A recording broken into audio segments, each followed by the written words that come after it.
Good morning. You're watching Business World Live. I'm Danie Laurel. It's the start of a new trading week. Let's kick off with the back of more fundraising for the country's COVID-19 response program. Now, data from the Bureau of Treasury showed that the figure was 44% higher from the amount of over 956 billion pesos last year. This was mainly due to a soar in new debt in March, when total borrowing surged to 617 billion from 372 billion in the same month in 2020. Now, month-on-month, gross borrowing surged by over 1,000% in March. The government targets 9% of GDP. Last week, the government raised more than 122 billion pesos from its euro-denominated bonds. Speaking of borrowings, the government has so far secured a total of $18.4 billion, or over 885 billion pesos, and $4 will be used for budget support, while the remaining amount will go to project financing, IIB, while the rest came from bilateral sources and corporate sources that bought these government bonds. Analysts say inflation likely quickened past the official target range for the fourth straight month in April. 17 analysts polled by Business World yielded a median estimate of 4.7%. Now, if realized, it would also mark the fourth straight month of inflation overshooting the 2 to 4% target set by the Bangko Sentral, apart from marking the quickest sprint, faster increase in the CPI that's after the 60-day price cap on selected pork and chicken product range for the month. BSP earlier said inflation likely breached the upper end of its annual target again in April due to higher electricity rates and food prices. BSP Governor Ben Diokno said April inflation likely came in between 4.2 and 5%. More economic data to be breaking this morning. This just in: the IHS Markit Philippine April manufacturing PMI came in at 49. You can see that on my terminal here.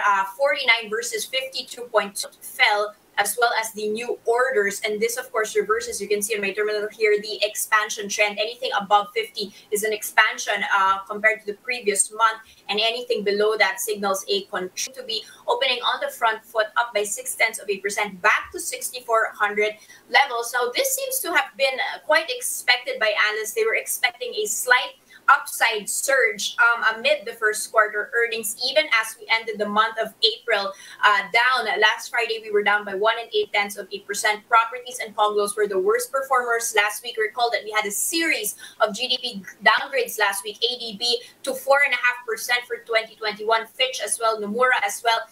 And this came as analysts had said, also waiting for the money supply and bank lending data, which will be coming at least for the month of March. That will be coming this week as well. And crisis is unfolding. Bank, now their net income up by a year prior. Now this, according to them, their NPL cover ratio has improved to 160. Hi, good morning, Dan. Thank you for having me.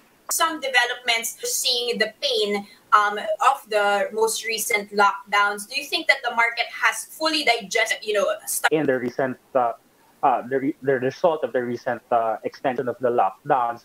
As you know, since then, the index has continued to drag, and in fact revisited its 4.5-month low of around 63. So in a way, you could say, yeah, with daily COVID cases still at a high, we're seeing 8, 9, 10,000 to adjust and be more lenient. I'm see more drag in the short run, more in the very short run, and then of a downside of another 8 to 10%. Okay, run on 300 level. Do you see a strong support here? And there's you mentioned already, we've seen the record number of cases, and even with that record number of cases, we haven't gone below naman this level, sustained the level of breaking below 6,300 levels. Yet it has been, gradually drifting lower. So notably, stage a rally off of this 6.3 level and bring itself back above its key moving averages, at least over the 50-day. It's suggesting that the bears are still keen in, unloading.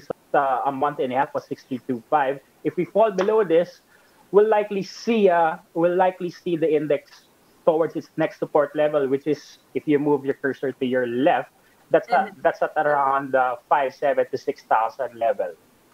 Okay, Ron, with the IPOs upcoming, do you envision the index in buying coming in, will this trend be reversing?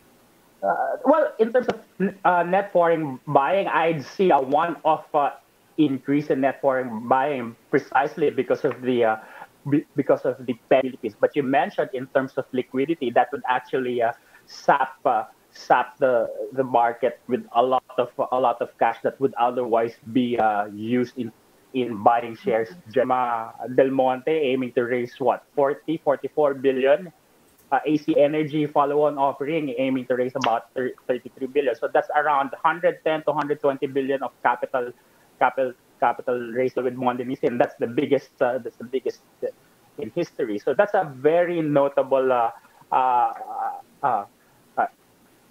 drag in terms of for the index and the market in general. It's actually a good thing because investors upside compared when they are listing when the market earnings. They still seem to be some good companies here. AEV, for example, had mentioned that quite double-digit growth as well. We've got RRHI now. We've got Metro Bank. So how 2021 is going to be? Does it show the agility of companies to actually recover or bounce back quickly? To tell you the truth, I'm not really looking much into the first low base of earnings coming from 2020. If you recall, the economy was actually lead to faster recovery a year after, which we're seeing now. So I'm not really putting much into it. The more important one with this, because if we see the trend at least on a quarter-on-quarter basis, then probably we see a trajectory whether these companies are already starting to recover, at least on a month-of-month, quarter-to-quarter basis. Okay, so it's still these year effects. Thank you so much for those insights, Ron Acoba of the Trading Edge. Thank you, Dan. e-sabong. This has several online sabong operators are set to start full commercial operations, while most PAGCOR e-sabong operators have been issued authority to operate after fully submitting a paid-up capital and performance bond of 75 million pesos. Domingo added that 4 more are lined up but have yet to pay fees. The agency hopes that this will earn the government at least 250 to 350 million pesos. Despite the huge expected revenue, agricultural trade has dropped 7%, while imports also plunged to 12.58 export share at over 37%.